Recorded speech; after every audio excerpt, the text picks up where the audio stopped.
పాడి పంటల ఛానల్ వీక్షిస్తున్న రైతు సోదరులకు స్వాగతం.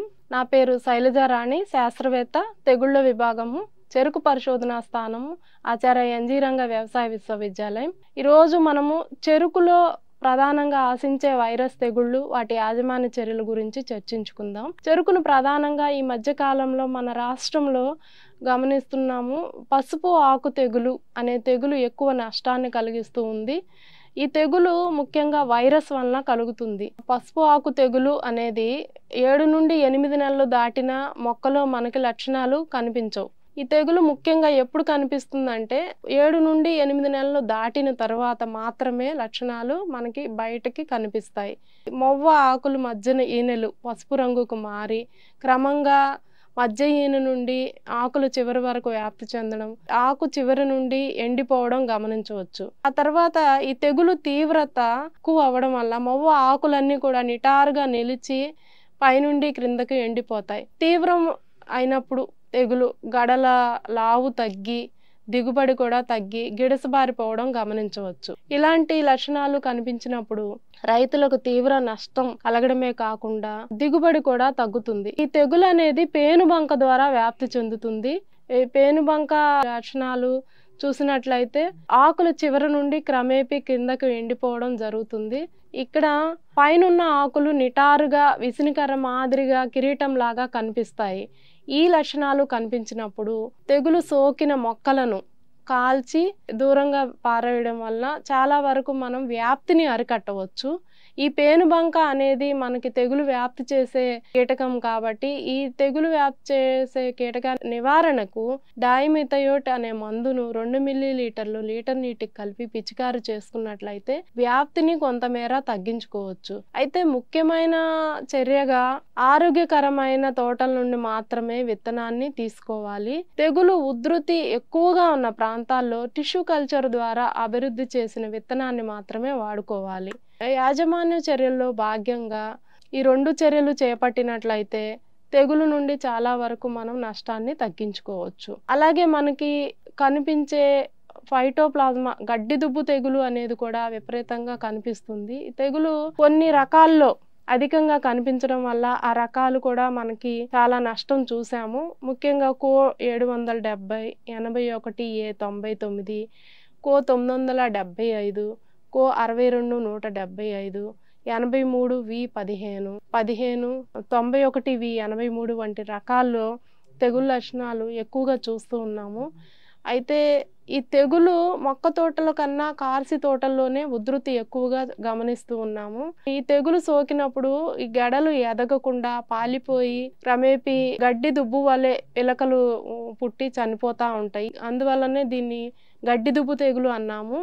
మనకి నార్మల్గా చూస్తే ఇది చెరుకు మొక్కలాగా కాకుండా ఒక గడ్డి దుబ్బులాగా కనిపిస్తుంది చూడగానే. ఇది గడ్డి దుబ్బు తెగులు ఎదిగిన తోటలకు సోకితే మొవ్వలోని ఆకులన్నీ కూడా తెల్లగా మారిపోతాయి. కణుపుల దగ్గర నుండి మొలకలు వస్తాయి. ఈ విధమైన లక్షణాలను ఆల్బినో అంటారు. ఉన్న పచ్చదనం పోయి ఆకులన్నీ కూడా తెల్లగా ఊచలుగా అయిపోతాయి. ఈ గడ్డి దుబ్బు సోకిన తెగులను కార్సి చేసినప్పుడు లేదా ఇలాంటి గడలను విత్తనానికి వాడినప్పుడు అనేకమైన చిన్న పిలకలు తెల్లని ఆకులతో వస్తాయి. ఈ తెగులు ఆశించిన మొక్కల మొదళ్ళు కూడా సన్నగా కురచగా తెల్లని పిలకలు వచ్చి మనకి దూరం నుండి చూసినప్పుడు గడ్డిలాగా కనిపిస్తాయి. ఈ ఆకులు గడ్డి దుబ్బు తెల్లని దనము ఇవన్నీ చూసినప్పుడు మనకి మొక్కలో ఎదుగుదల కనిపించదు. అలాగే దీనిలో ఎలాంటి గడల నాణ్యత కానీ రస నాణ్యత కానీ మనకి ఎక్కువగా కనిపించదు. ఈ నష్టాన్ని మనం తగ్గించుకోవాలంటే ఈ తెగులు అనేది ముఖ్యంగా కీటకాల ద్వారా వ్యాప్తి చెందుతుంది కాబట్టి కీటకాలను మనము వ్యాప్తిని అరికట్టడానికి సరైన కీటకనాశులైన మందులను స్ప్రేయింగ్ చేసుకున్నట్లయితే చాలా వరకు తగ్గించవచ్చు. అలాగే చెరుకు నరికే కత్తుల ద్వారా ఈ తెగులు వ్యాప్తి చెందుతుంది. అలాగే ఒక పొలం నుండి ఇంకొక పొలంకి, ఒక మొక్క నుండి ఇంకొక మొక్కకి వ్యవసాయ పనిముట్ల ద్వారా కూడా వ్యాప్తి చెందే అవకాశం ఉంది. ఇలాంటి తెగుల్ని అరికట్టుకోవాలంటే మనం ముఖ్యంగా తెగులు లేని ఆరోగ్యకరమైన తోట నుండి మాత్రమే విత్తనాన్ని తీసుకోవాలి. విత్తనపు తోటలు పెంచే ముందు విత్తనాన్ని వేడి నీటితో శుద్ధి చేసి 52 సెంటీగ్రేడ్ల వద్ద నీటిలో మనం విత్తనాన్ని శుద్ధి చేసి నాటుకున్నట్లయితే చాలా వరకు తెగులుని నియంత్రించుకోవచ్చు. అలాగే తెగులు గమనించిన వెంటనే అలాంటి మొక్కలను పీకి కాల్చివేసినట్లయితే వ్యాప్తిని కూడా మనం అరికట్టవచ్చు. ఈ కీటకాలను కూడా మనం చాలా వరకు మందులను పిచికారీ చేసి డైమిథయేట్ 2 మిల్లీలీటర్లు లీటర్ నీటికి కలిపి పిచికారీ చేసుకుని ఈ కీటకాలను కూడా నియంత్రించుకున్నట్లయితే చాలా వరకు మనం వ్యాప్తిని అరికట్టుకోవచ్చు. అలాగే తెగులును తట్టుకునే రకాలను కూడా మనము సాగు చేసుకోవాలి. తెగులు సోకిన మొక్కల తోటను కాసి చేయకుండా అలాంటి దుబ్బులను పీకి కాల్చేసినట్లయితే చాలా వరకు నివారించుకోవచ్చు.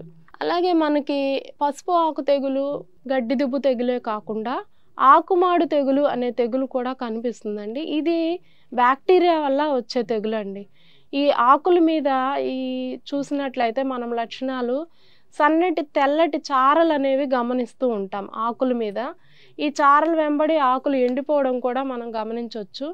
ఇలాంటి మొక్కల్లో గడలు కన్నుల కింద కణుపుల నుండి మొదలయ్యి క్రమేపీ పైన వరకు మొలకెత్తుతాయి. ఈ మొక్కలు పాలిపోయి ఉంటాయి చూసినట్లయితే. ఈ ఆకుమాడు తెగులు అనేది బ్యాక్టీరియా వల్ల వచ్చే తెగులు కాబట్టి మనము నివారణ చర్యల్లో భాగంగా ఇది కూడా మనము ఆరోగ్యకరమైన తోటల నుండి మాత్రమే విత్తనాన్ని సేకరించుకోవాలి. అలాగే ఈ తెగులు సోకిన దుబ్బులు మనం గమనించిన వెంటనే పీకి తగలపెట్టుకోవాలి. విత్తనపు ముచ్చెలను వేడి నీటిలో 52 డిగ్రీల సెంటీగ్రేడ్ వద్ద శుద్ధి చేసి ఉంచి నాటుకున్నట్లయితే చాలా వరకు తెగులును నియంత్రించుకోవచ్చు. ఈ విధంగా మనము ముఖ్యమైన యాజమాన్య చర్యల్లో భాగంగా ఆరోగ్యకరమైన తోటల నుండి విత్తనాన్ని తీసుకోవడం, విత్తన శుద్ధి చేసుకోవడం, తర్వాత కార్సి అనేది మొక్క తోటలో ఎలాంటి తెగులు లేకుండా ఉన్నప్పుడు మాత్రమే కార్సి చేసుకోవడం, మనము విత్తనం సెలక్షన్లోనే ముఖ్యమైన జాగ్రత్త చర్యలు చేపట్టినట్లయితే మనం చాలా వరకు ఈ నష్టాన్ని తగ్గించుకోవచ్చు. అలాగే దిగుబడి పెంచుకోవడం, రసనాణ్యత కూడా పెంచుకోవడం అనేది మనము రైతుల్లో చూడవచ్చు. ఈ అవకాశం ఇచ్చిన పాడి పంటల ఛానల్ వారికి నా ధన్యవాదాలు తెలియజేస్తున్నాను.